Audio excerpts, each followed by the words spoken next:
ano daw yung pagkulot. Kasi alam nyo na yun. Ay, di pa pala. Di ba guys? Ganito.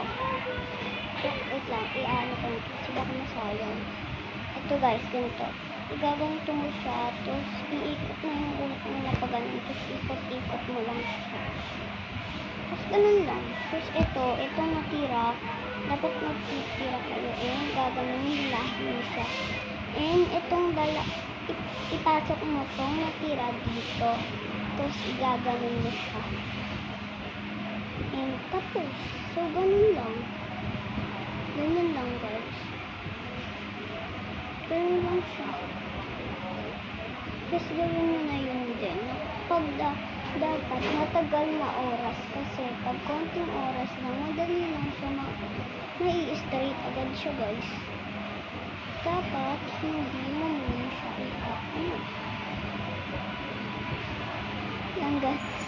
Bye. Guys, alam nyo naman